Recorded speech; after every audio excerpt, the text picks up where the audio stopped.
ଚାଲନ୍ତୁ ଆଜି ବନେଇବା ଷ୍ଟାକିଂ ରିଙ୍ଗ ଆଣ୍ଡ ସେପ୍ସର ଏକ ସୁନ୍ଦର ବ୍ରେନ୍ ବୁଷ୍ଟିଂ ଆକ୍ଟିଭିଟି। ମୁଁ କ'ଣ ନେଇଛି କିଛି ମହମ ରଙ୍ଗ, ମାର୍କର, ସେପ୍ସ ଆଉ ଷ୍ଟାକିଂ ରିଙ୍ଗ, ଗୋଟେ ବଡ଼ ଡ୍ରଇଂ ସିଟ୍ର ତାର ଆଉଟଲାଇନ୍ ଡ୍ର କରିଦେଇକି ମୁଁ ସେଇ କଲରିଂ କରିଦେଇଛି ସେଇ କଲର୍ର। ଛୁଆ କ'ଣ ଦେଖିବ, ତାର ସେପ୍ସ ଦେଖିବ, ତାର କଲର୍ ବି ଦେଖିବ। ଛୁଆ ଆରାମସେ ବସିକି 15 ମିନିଟ୍ ହଉ 20 ମିନିଟ୍ ହଉ ଆରାମସେ ବସିକି କରିବ, ତଦ୍ୱାରା ସେ ତାର ଭାବିବାଟା ବି ଡେଭଲପ୍ ହେଇପାରିବ। ତଦ୍ୱାରା ମୁଁ ଗୋଟେ ଅନୁଭୂତି କହୁଛି, ମୋର ଏଟା ପ୍ୟାରେଣ୍ଟିଂ ଟିପ୍ସ ହିସାବରେ ବି ମୁଁ ନେଇଯାଇଛି ବର୍ତ୍ତମାନ। ମୁଁ ଯେତେବେଳେ ତୃତୀୟ ଶ୍ରେଣୀ ପଢ଼ୁଥିଲି, ମୋର ରୋଲ୍ ନମ୍ବର ଥିଲା 8। ବାପାଙ୍କୁ ମୁଁ କହିଥିଲି, ବାପାଙ୍କ ପାଇଁ ସାଇକେଲଟେ କିଣିଦିଅ, ମୁଁ ସାଇକେଲରେ ସ୍କୁଲ ଯିବି।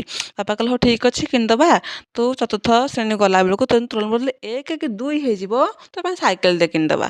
ମୁଁ କହିଲି ହଉ ଠିକ୍ ଅଛି। ତାପରେ ଚତୁର୍ଥ ହେଇଗଲା, ମୋ ରୋଲ୍ ନମ୍ବର 2 ହେଇଗଲା। ବାପାଙ୍କ ସାଇକେଲଟେ କିଣିଦେବା, ହଁ କିଣିଦେବା। ଚତୁର୍ଥ କ୍ଲାସ୍ 4, 5, 6, 7, 8, 9, 10 ପଳେଇଲା, କିନ୍ତୁ ସାଇକେଲଟା ମୋ ପାଇଁ କିଣା ହେଲା ନାହିଁ।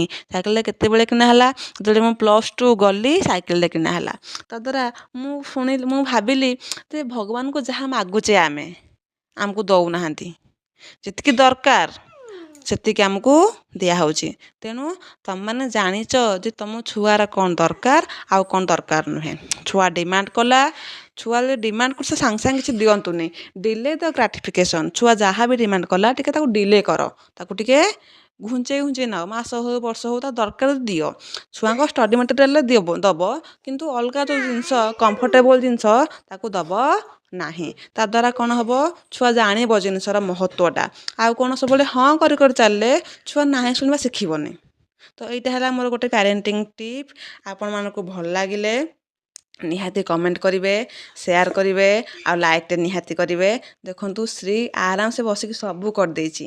ନିହାତି ଟ୍ରାଏ କରିବେ ଏଇ ଆକ୍ଟିଭିଟିଟି।